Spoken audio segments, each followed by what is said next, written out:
कार्बो anion के बारे में, जहाँ पे हम इसका पढ़ेंगे स्ट्रक्चर, स्टेबिलिटी, प्रॉपर्टीज और method of preparation.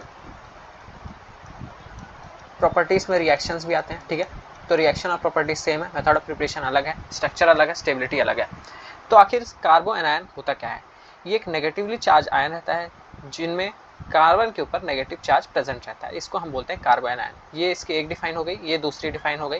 Carbon anion is an anion in which carbon atom has unshared pair of electron in their valence shell along with their 3 bonds. मतलब कि कार्बन के पास 3 बॉन्ड तो रहता ही हैं और एक अनशेयर्ड इलेक्ट्रॉन पेयर रहता है। आप इसको ऐसे भी डिनोट कर सकते हो, ऐसे भी डिनोट कर सकते हो, कैसे भी कर सकते हो।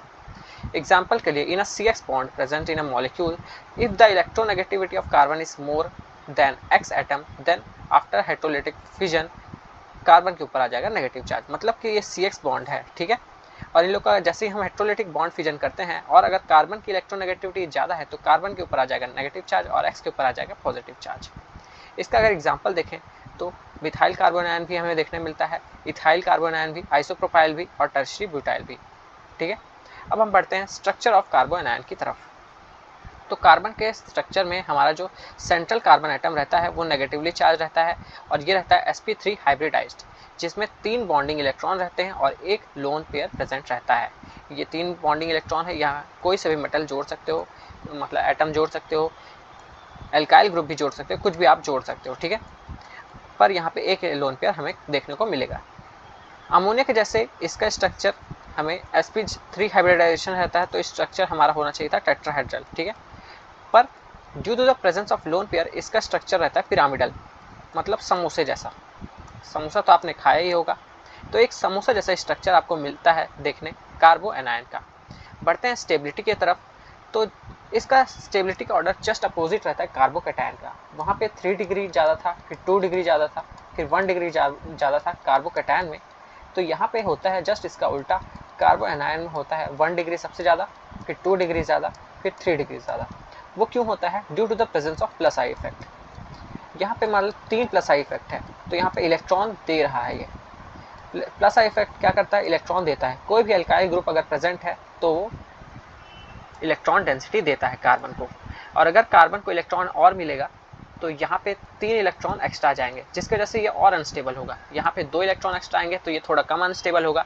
यहाँ पे 1 ही इलेक्ट्रॉन एक्स्ट्रा आएगा तो ये थोड़ा सा ही अनस्टेबल होगा, और यहाँ पे कोई इलेक्ट्रॉन नहीं आएगा, सिर्फ हाइड्रोजन है, तो ये एकदम स्टेबल रहेगा। इसीलिए 1 डिग्री सबसे ज़्यादा स्टेबल है, फिर 2 डिग्री, फिर 3 डिग्री, और अगर कोई डिग्री नहीं है तो वो तो बल्ले ही बल्ले हो गया, ठीक है। तो ये था स्टेबिलिटी। अब हम बढ़ते हैं फॉर्मेशन या फिर method of preparation of कार्बो anion में, ठीक है। तो यहाँ पे फर्स्ट मेथड ऑफ प्रिपरेशन ये है कि हाइड्रोजन एटम अटैच रहता है जो अल्फा कार्बन से, नाइट्रो ग्रुप का, साइनो ग्रुप का या फिर कार्बोनिल ग्रुप का, तो वो रिमूव हो जाता है in the form of proton. मतलब कि ये हमारा नाइट्रो ग्रुप है और इससे अटैच हमारा जो कार्बन है वो अल्फा कार्बन है, और अल्फा कार्बन से जुड़ा हुआ हाइड्रोजन हमारा होता है क्या? Alpha hydrogen. तो यहाँ पे CH3 को हम ऐसे भी लिख सकते हैं CH2H, ठीक है। तो ये रिमूव हो जाता है, और ये जैसे ही रिमूव होता है तो कार्बन के ऊपर आ जाता है नेगेटिव चार्ज। तो ये रिमूव हो गया और कार्बन के ऊपर आ गया नेगेटिव चार्ज। नेगेटिव चार्ज आया तो ये हो गया हमारा कार्बन आयन का फॉर्मेशन, ठीक है। और ये आपस में कंजुगेशन तो करता ही रहता है। फिर होता ये है कि ये कार्बन आयन इधर आता है और ये इधर चल जाता है। यहाँ पे एक डबल बॉन्ड प्रेजेंट रहता है, ये गलत लिखा है, ठीक है। यहाँ पे एक डबल बॉन्ड प्रेजेंट रहता है, ये इधर चल जाता है। सिमिलरली ये साइनो ग्रुप है हमारा, तो साइनो ग्रुप के भी बगल वाला हमारा जो कार्बन है वो अल्फा कार्बन होगा, और यहाँ पे एक हाइड्रोजन अटैच अगर रहे, ये अगर 2 रहता तो ये CH3 कहलाता। ये H+ के फॉर्म में निकल जाता है, ठीक है। तो यहाँ पे आ जाता है नेगेटिव चार्ज, फिर ये नेगेटिव चार्ज इधर जाता है, फिर ये नेगेटिव चार्ज इस कार्बन की वैलेंसी को सेटिस्फाई करने के लिए ये बॉन्ड यहाँ शिफ्ट हो जाता है और नाइट्रोजन के ऊपर आ जाता है नेगेटिव चार्ज। तो ये हो जाता है हमारा कार्बो एनायन का फॉर्मेशन। सिमिलरली ये कार्बोनिल ग्रुप है, ठीक है। ये अल्फा कार्बन हो गया, इससे जुड़ा हुआ हाइड्रोजन हमारा हो गया अल्फा हाइड्रोजन। उसको हम जैसे ही रिमूव करें एक हाइड्रोजन को तो यहाँ आ गया नेगेटिव चार्ज, फिर वह बाद में आपस में कंजुगेशन पे चला गया। पर यहाँ पे देखने यही मिलता है कि हमारा कार्बो एनायन फॉर्म हो जाता है। उसके बाद अगर देखा जाए तो कार्बन आयन फॉर्म होते हैं by nucleophilic addition on carbon carbon double bond. मतलब कि ये जो डबल बॉन्ड है, डबल बॉन्ड में एक हमारा आ जाएगा, बॉन्ड शिफ्ट हो जाएगा तो उसके ऊपर आ जाएगा नेगेटिव चार्ज, एक आ जाएगा पॉजिटिव चार्ज। नाइट्रोजन के पास लोन पेयर रहते हैं, ये यहाँ अटैक करेगा और जुड़ जाएगा, हमारा कार्बन आयन बन जाएगा। सिमिलरली एल्कीन में हुआ, एल्काइन में भी वैसे ही होगा। अगर हम किसी भी कार्बन के मॉलिक्यूल में बेस ऐड करते हैं तो बेस हाइड्रोजन को रिमूव कर देता है, ठीक है। हाइड्रोजन जैसे ही रिमूव होता है तो कार्बन के ऊपर आ जाता है नेगेटिव चार्ज। तो बेस से भी हमें कार्बन आयन बना सकते हैं। अगर हम कोई भी ऑर्गेनोमेटेलिक कंपाउंड लेते हैं, अगर हम लेते हैं और या फिर उसमें फ्री रेडिकल टाइप हम होमोलिटिक बॉन्ड फ्यूजन कराते हैं, मतलब यहाँ पे एक एक्स्ट्रा इलेक्ट्रॉन है, यहाँ पे भी एक एक्स्ट्रा इलेक्ट्रॉन है, दोनों जन ने आपस में इलेक्ट्रॉन शेयर करके एक बॉन्ड बना लिया। फिर जब बॉन्ड बनाया तो अगर मेटल का मन हुआ कि वो अपने पूरे इलेक्ट्रॉन कार्बन को दे दे, तब आ जाएगा हमारे ऊपर कार्बन का नेगेटिव चार्ज और मेटल के ऊपर आ जाएगा पॉजिटिव चार्ज।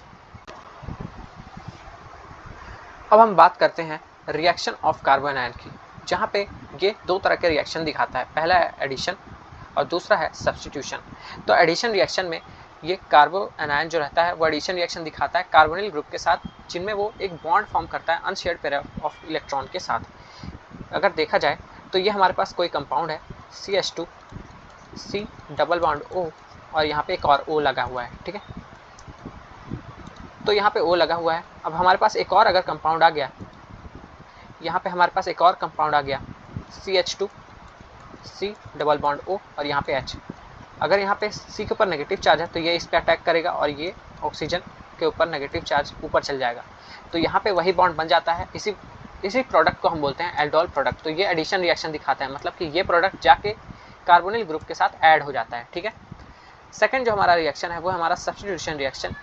तो कार्बन आयन फॉर्म होता है बहुत सारे सब्स्टिट्यूशन रिएक्शन में या फिर डिस्प्लेसमेंट रिएक्शन में। यहाँ पे हमने लिया है sodium salt of malonic ester. ये सोडियम के ऊपर अगर प्लस है और बाकी के ऊपर नेगेटिव है तो इसको हम बोलते हैं सोडियम सॉल्ट, और ये मेलोनिक एस्टर का फॉर्मूला है, इसीलिए हम इसको पूरा बोलते हैं sodium salt of malonic ester, जो कि क्या करता है कार्बन आयन को सब्स्टिट्यूट करता है एल्किल हैलाइड के साथ और फॉर्म करता है एल्किल मेलोनिक एस्टर। ये एल्किल हैलाइड है। यहाँ पे अगर हेट्रोलिटिक बॉन्ड क्लीवेज होता है तो I के ऊपर आता है नेगेटिव चार्ज और कार्बन के ऊपर आता है पॉजिटिव चार्ज। तो ये क्या करता है, ये पॉजिटिव चार्ज यहाँ पे जाता है और Na+ बाहर हो जाता है। फिर जो Na+ बाहर था वो यहाँ पे आके I के पास अटैक कर देता है और NaI बना देता है और बाकी चीज़ एज इट इज़ रह जाती है। तो ये हो जाता है हमारा सब्स्टिट्यूशन प्रोडक्ट। सो गाइस, ये था छोटा सा वीडियो कार्बन आयन के स्ट्रक्चर, स्टेबिलिटी, रिएक्शन और मेथड ऑफ प्रिपरेशन के ऊपर। अगर वीडियो अच्छा लगा इसको लाइक कर देना। मिलते हैं नेक्स्ट वीडियो में, तब तक के लिए बाय बाय।